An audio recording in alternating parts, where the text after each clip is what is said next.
Bonjour les amis, j'espère que vous allez bien. D'abord, je souhaite une bonne fête du 15 août à tous les chrétiens. C'est le moment où la Vierge Marie va aller dans la terre pure, où elle attend ceux qui survivront à la destruction de la terre selon l'annonce chrétienne.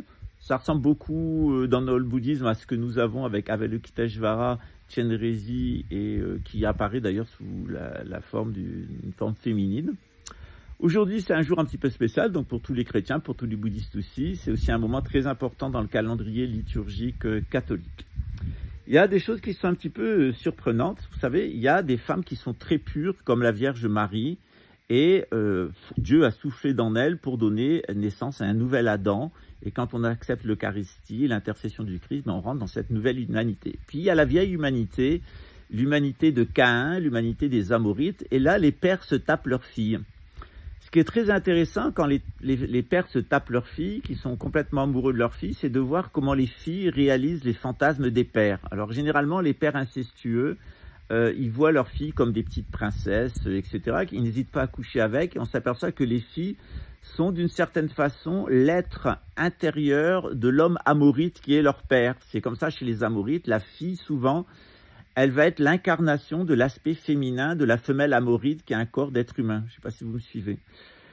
Ce qui est très amusant pour moi, c'est voir comment un avocat communiste de la place, qui a travaillé toute sa vie pour la CIA, qui recevait de l'argent à Luxembourg par la CIA, a payé ses études à sa fille au Portugal, à Coimbra et en Allemagne, a co-signé avec elle un certain nombre de thèses, notamment sur le crime national, le crime contre la souveraineté financière nationale, lui qui toute sa vie a utilisé l'argent public pour protéger les réseaux du narcotrafic mis en place par les Américains pour dynamiter le Brésil de l'intérieur. Comment il a été à l'origine de l'amnistie fiscale des pires fraudeurs fiscaux et bandits du Brésil. Et c'est vraiment du foutage de gueule. Et comment ces gens-là nous parlent de droits de l'homme, du procès juste, etc. Alors qu'encore aujourd'hui, cette fille qui est avocate défend un juge qui est inculpé pour de très graves violations aux droits. Il y en a toute une pléthore d'ailleurs qui sont en train de tomber à Rio de Janeiro. C'est le cas chez les Amorites, ce sont des schizophrènes. Donc les Amorites exigent des procès justes, exigent de la transparence financière des autres, mais pas d'eux-mêmes. C'est-à-dire que c'est les pires des pourris, c'est les pires des corrompus. Leurs filles sont des putains qui se sont tapés pendant des années, mais à part ça, ils aiment se faire passer pour des patriotes et leurs filles pour des reines de la vertu. On est vraiment dans l'inversion caïnite permanente. C'est des filles qui sont de véritables putains à papa, assoiffés de la braguette de leur père, et de l'autre part, des Amorites qui sont en réalité des femelles, qui sont complètement inversées d'un point de vue spirituel, qui sont complètement mythomanes, et qui auraient d'ailleurs intérêt à faire comme Anna Grosna, c'est-à-dire les Roger et les Réré du trou, se faire couper les couilles, se mettre des gros seins, une robe de pute, et faire les grosses vaches du parti anticlérical. Je pense que c'est là leur place. En attendant, les Amorites nous font leur sketch. C'est le sketch de l'inversion permanente. Ces gens sont complètement cinglés. C'est pour ça que Dieu avait ordonné aux Hébreux de les éliminer physiquement.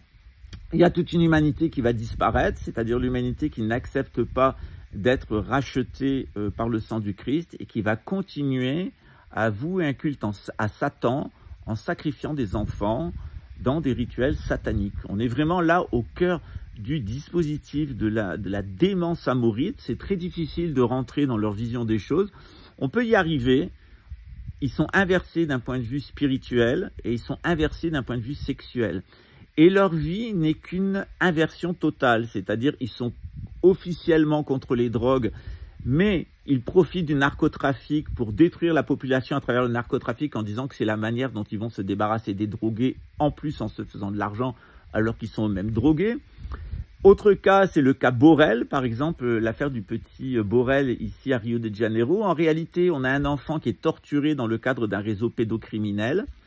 L'enfant finit aux urgences, décède, et on a un responsable du ministère public de Rio de Janeiro qui dit qu'il n'y a pas d'acte de torture, qu'il faudrait une vidéo pour prouver qu'il y a un acte de torture, alors qu'il y a des témoignages et qu'il y a un narratif médical qui montre qu'il y a bien eu des actes de torture pédocriminels.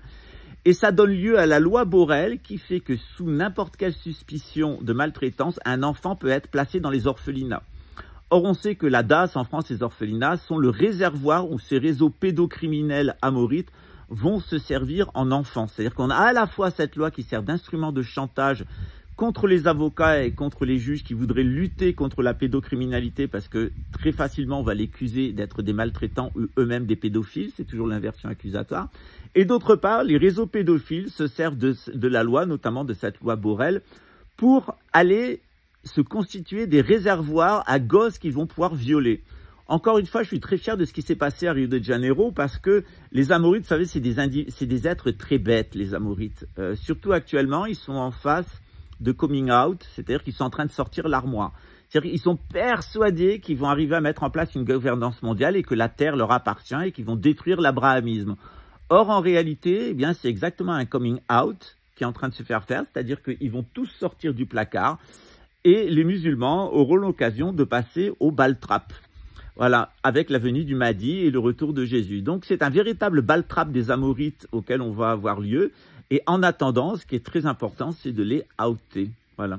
Bonne fête de la Vierge, qui est aussi la fête de la purification, la fête de l'enlèvement de l'Église aussi, le moment où les croyants qui vont rester sur terre vont être emportés dans une terre pure, comme on dit dans le bouddhisme, dans un paradis, alors que cette dimension et celui qui l'a créée et les individus hybrides dont il l'a peuplée vont être anéantis. Bonne fête à tous.